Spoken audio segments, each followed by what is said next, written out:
Be ready. 15 seconds.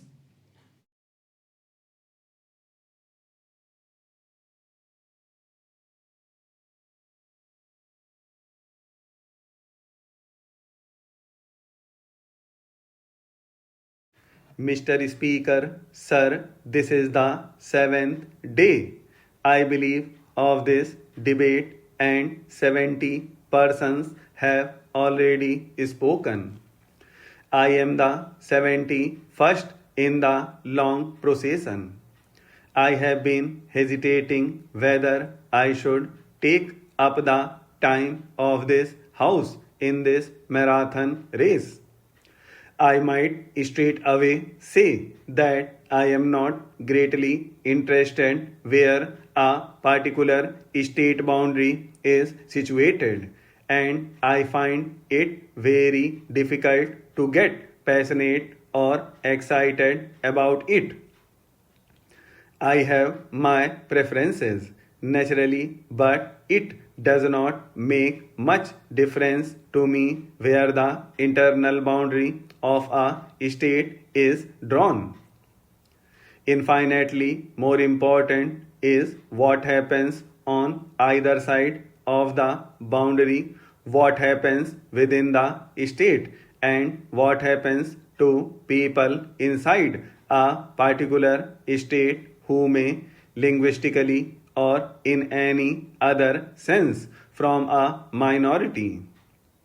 Once we lay down these basic principles correctly and act up to them, then the vast number of problems and difficulties and legitimate grievances that arise will automatically disappear. I may tell the House that I am not speaking specifically in my capacity as Prime Minister or on behalf of government, and I am not going to make any epoch making pronouncement. We in government have been considering this report and other matters that flow from it for the last many weeks, and we shall continue to consider them till we come up to this house with our recommendations. Therefore, it will not be proper for me or for any other member of government to speak in any tone of finality about this matter. But I may give expression to my own inclinations in regard to the recommendations of the report and the other suggestions that have been made. One thing I should like to say is that I have regretted very greatly certain criticisms that have been made in the press against the Commission. One can criticize the Commission's recommendations, of course, but to bring a charge of unfairness is itself unfair. It is the kind of approach which will make such work much more difficult hereafter. We choose eminent men. They take a great deal of trouble and tell us what they think about the problem.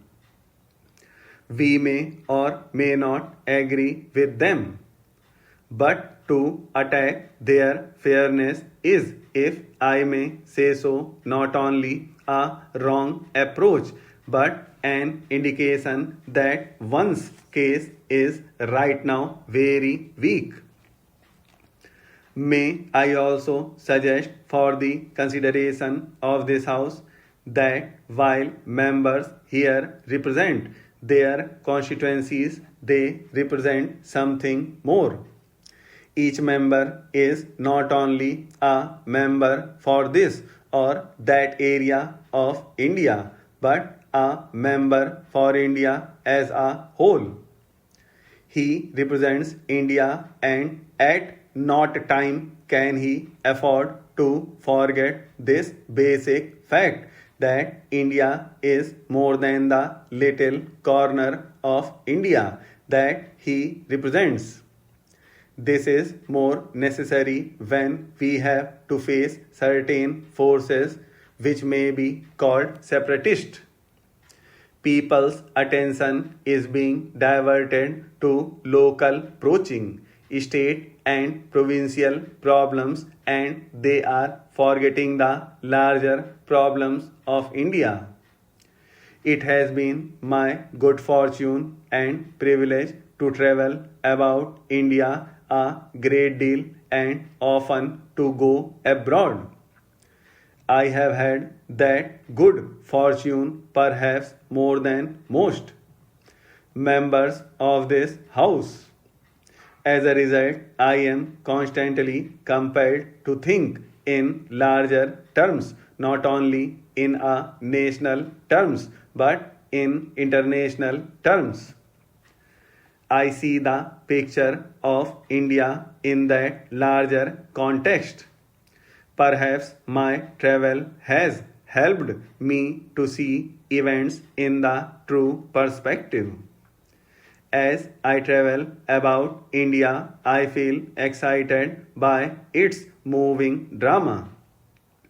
There are, of course, many things I do not like, but it is inspiring to see India moving today as if by the dictates of some preordained fate and destiny towards its goal.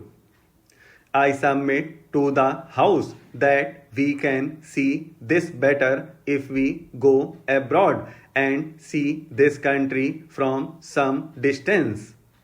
There are many people in the wide world who also are beginning to feel the drama and adventure of what is happening in this. They see how we have got over great problems and great difficulties.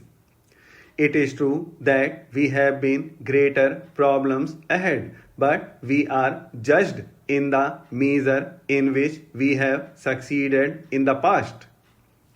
We may argue about the boundary of Bihar or Bengal or Orissa.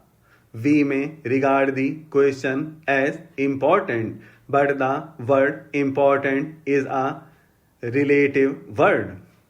There may be things which are more important, and we must not lose ourselves in passionate excitement over the boundary of a state. We must take a total view of India. We must, by constitution, convention, or otherwise, guarantee that a person, whether he lives on this side of the border of a state or the other, will have the fullest rights and opportunities of progress according to his own way. That is my approach to this matter, but I feel that this larger outlook is sometimes lost sight of. This should not be done for larger national interest. Questions of equity apart the mode and scale of subsidizing has had two effects.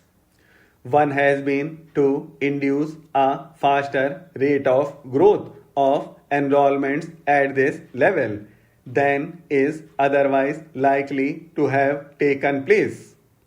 In several parts of the country, the fees charged for higher education have remained unchanged for decades, and the rising costs have been almost wholly covered by the subsidies from government.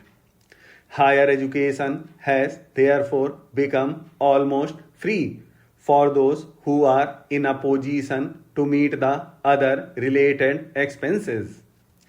The other effect has been to encourage in this sphere, particularly in the last decade, a kind of entrepreneurship with little commitment to the goals of higher education. where the rate of subsidy is high and the rest of the expenditure can be almost wholly covered by fees collected from students. A college can be started and run with very little exertion on the part of the sponsors. In Delhi, 95% of the excess expenditure of a college on all approved items over its income from fees is met by the University Grants Commission.